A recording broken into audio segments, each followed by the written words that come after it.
Roshan चटर्की TV news मराठीमध्ये सर्वांचे सहर्ष स्वागत। पाहूया आजच्या ठळक घडामोडी। नमस्कार, मी नईम चटर्की टीव्ही न्यूज मराठी जतमधून।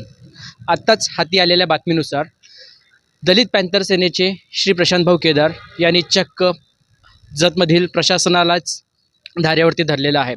प्रशासनाचा चाललेला जो भोंगळ कारभार आहे त्यांनी चक्क चव्हाट्यावरती आणण्याचा प्रयत्न केलेला आहे। त्यासाठी त्यांनी बेमुदत संपही पुकारलेला आहे। तर काय प्रकरण आहे हे चला जाणून घेऊयात आपण प्रशांतभाऊ केदार यांच्याकडून।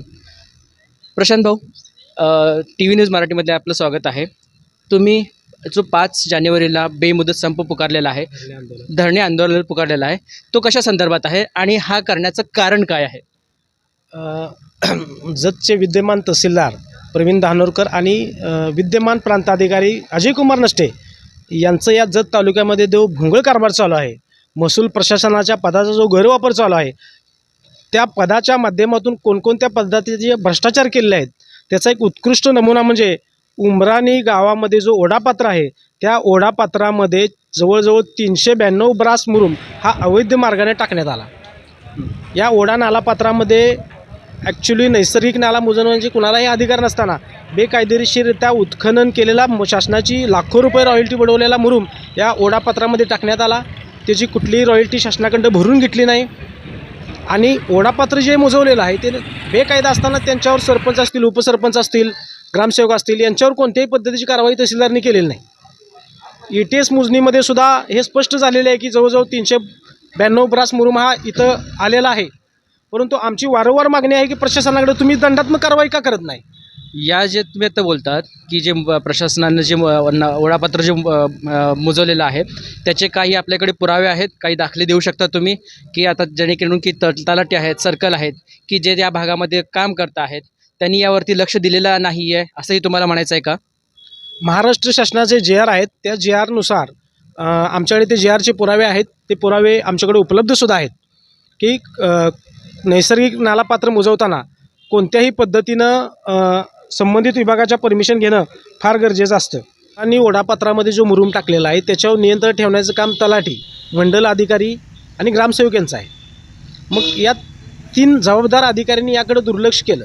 मुळात ग्रामसेवक, तलाठी आणि मंडल अधिकारी हे सरपंचांना मॅनेज असल्यामुळं सरपंचांनी त्यांना आर्थिक व्यवहारामध्ये बांधून घेतल्यामुळं अवैध मार्गाने तिथं मुरुम आला। त्या मुरुमावर जी खोकी उभारली आहेत आज जवळजवळ 39 ते 40 खोके आहेत, त्या खोकीधारकाकडून 5 ते 50 हजार रुपये घेऊन लाखो रुपयाची संपत्ती अवैध मार्गाने त्या सरपंचांनी कमवलेलं आहे। मग तुम्ही नैसर्गिक ओढापात्रामध्ये बेकायदा मुरुम टाकताय, त्याची रॉयल्टी बुडवताय, शिवाय मंडल अधिकारी पैसे मिळवतात, तलाठी पैसे मिळवतात, तहसीलदारसुद्धा पैसे मिळवतात। या प्रकरणात हा मोठा भ्रष्टाचार या उमराणी गावामध्ये झालेला आहे। तेव्हा प्रवीण धानोरकर यांनी आपल्या कर्तव्यात कसूर केलेलं आहे। वारंवार आम्ही दलित पॅंथर सेनेच्या वतीने त्यांच्याकडे मागणी केली की तुम्ही कारवाई करा। या संदर्भात पुणे विभागीय आयुक्त चंद्रकांत पुलकुंडवार यांच्याकडे सुद्धा आम्ही निवेदन दिलं। त्याची प्रत, त्याचा आदेश कलेक्टर साहेबांच्याकडे आला की संबंधित प्रकरणाची चौकशी करा। त्यानंतर कलेक्टर साहेबांनी तहसीलदारांना, प्रांताधिकाऱ्यांना आदेश केला की प्रशांत केदार यांच्या तक्रारीच्या अर्जाच्या अनुषंगानं त्यांच्या अर्जाच्या अनुषंगानं चौकशी करून त्याचा अहवाल वरिष्ठ कार्यालयात सादर करा। परंतु हे मुजोर झालेले जे प्रांताधिकारी आहेत अजय कुमार नष्टे हे तहसीलदारांना पाठीशी घालण्याचं काम करत आहेत। या दोघांनी संगनमताने मिळून हा उमराणीमध्ये जो काय मुरुमाचा भ्रष्टाचार झालेला आहे, ओढापात्र जे मुजवलेलं आहे, ह्या खऱ्या अर्थानं जर कोण कारणीभूत असेल हे तहसीलदार प्रवीण धानोरकर आणि प्रांताधिकारी अजय कुमार नष्टे आहेत। माझी मीडियाच्या माध्यमातून, आपल्या माध्यमातून माननीय चंद्रकांत पुलकुंडवार जे विभागीय आयुक्त यांना विनंती आहे की तहसीलदार म्हणून जे प्रवीण धानोरकर आहेत यांना सेवेतून कायमस्वरूपी बडतर्फ करा आणि प्रांताधिकारी जे आहेत त्यांची विभागीय चौकशी प्रस्तावित करा आणि सेवेतून बडतर्फ करा। अशा पद्धतीची मागणी आम्ही तुमच्याकडे करत आहोत आणि याच मागणीच्या अनुषंगाने आम्ही 5 जानेवारी 2024 पासून माननीय प्रांताधिकारी यांच्या कार्यालयासमोर, जतच्या कार्यालयासमोर बेमुदत धरणे आंदोलन सुरू करणार आहे। जोपर्यंत आमच्या ज्या काही 5-6 मागण्या आहेत, प्रमुख मागण्या आहेत, उमराणीतल्या ओढापात्रातील मुरुम काढणे असेल, ओढापात्र खुलं करणे असेल, ओढापात्रात टाकलेल्या मुरुमाची रॉयल्टी गोळा करणे असेल, संबंधित तलाठी, मंडल अधिकारी यांच्यावर कारवाई करणे असेल, ग्रामसेवकावर कारवाई करणे असेल, सरपंचांच्यावर कारवाई करणे असेल, या सर्व प्रकारच्या मागण्या जोपर्यंत पूर्ण होत नाहीत तोपर्यंत आम्ही जतच्या प्रांत कार्यालयापासून कोणत्याही परिस्थितीत उठणार नाही। अशा पद्धतीची ठाम आणि जाहीर भूमिका आम्ही संघटनेच्या वतीने घेतलेली आहे आज। तर आपण बघितलेली आहे प्रशांतभाऊ केदार यांनी चक्क प्रशासनालाच धारेवरती धरलेलं आहे।